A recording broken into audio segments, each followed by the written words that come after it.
मध्य प्रदेश में होने जा रहे विधानसभा चुनाव को लेकर दिल्ली में बैठक के बाद मध्य प्रदेश कांग्रेस कमेटी के अध्यक्ष कमलनाथ ने पत्रकारों से चर्चा में टिकट वितरण को लेकर जानकारी दी। उन्होंने कहा कि पितृपक्ष के बाद कांग्रेस उम्मीदवारों की लिस्ट जारी करेगी। उन्होंने बताया है कि टिकट वितरण को लेकर केंद्रीय नेतृत्व के साथ लगातार मंथन हो रहा है और संभवतः नवरात्रि में पहली लिस्ट जारी कर दी जाएगी।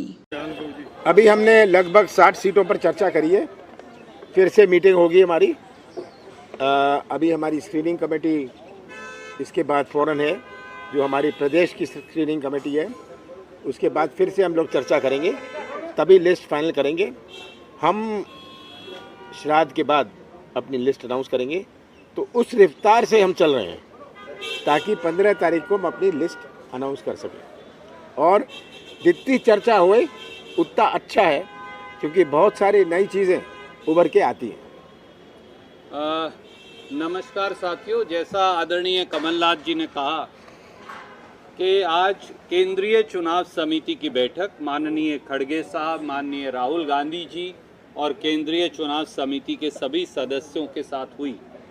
हमारे प्रदेश कांग्रेस कमेटी के अध्यक्ष कमलनाथ जी, विपक्ष के नेता गोविंद सिंह जी और सब लोगों ने उसमें हिस्सा लिया।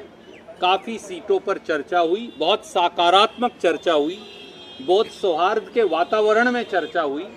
और जिस प्रकार से प्रदेश कांग्रेस कमेटी के अध्यक्ष समन्वय बना रहे हैं, ये अपने आप में दर्शाता है कि कांग्रेस पार्टी मध्य प्रदेश में एक अप्रत्याशित जीत की ओर कदम बढ़ा रही है। दो उदाहरण आपके सामने हैं, एक भाजपा की सरफुटव्वल का है, एक भाजपा की घबराहट और छटपटाहट का है, और एक आत्मविश्वास का है।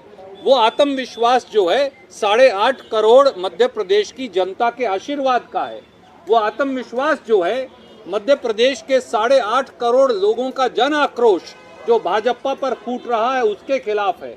आए दिन भ्रष्टाचार, घोटाले और इस प्रकार के विवाद सामने आ रहे हैं। आज ही सामने आया 10 करोड़ का आदिवासी घोटाला मध्य प्रदेश में। मध्य प्रदेश के आदिवासियों का बजट खा गए भाजपाई, करोड़ों रुपया खा गए। हम नहीं कह रहे, उनकी ऑडिट रिपोर्ट्स कह रही हैं जो आज जारी हुई हैं।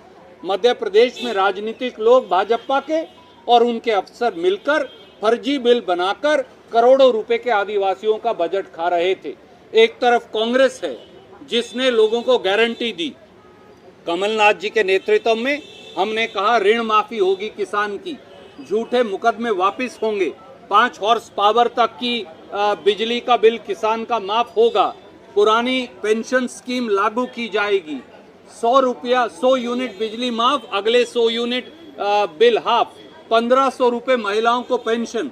और कल प्रियंका जी के नेतृत्व में एक और ऐतिहासिक निर्णय हमने लिया जो हिंदुस्तान में कहीं नहीं हुआ। वो प्रदेश कांग्रेस कमेटी अध्यक्ष कमलनाथ जी के नेतृत्व में हमने वादा किया है 100 लाख बच्चे, 1 करोड़ बच्चे स्कूल के अंदर पढ़ते, पहली कक्षा से 12वीं कक्षा तक, पहली कक्षा से 5वीं कक्षा 8वीं कक्षा तक 500 रुपया, 9वीं और 10वीं कक्षा में 1000 रुपया, और 11वीं और 12वीं कक्षा में 1500 रुपया। पढ़ो और पढ़ाओ। एक तरफ ये मॉडल है कांग्रेस का जो प्रदेश कांग्रेस कमेटी अध्यक्ष कमलनाथ जी और कांग्रेस पेश कर रही है। पढ़ो और पढ़ाओ, 1500 रुपये महिलाओं को, 500, 1000 और 1500 रुपया बच्चों को, और आगे बढ़ते जाओ। हर बच्चा पैसा पाएगा, हर बच्चा आगे बढ़ता जाएगा, ये कांग्रेस का नारा है। दूसरी तरफ एक घोटालेबाज भ्रष्टाचारी सरकार है, और इसीलिए हमें ये विश्वास है कि पहले नवरात्रे पर विजय की शुरुआत हो जाएगी। Bureau report.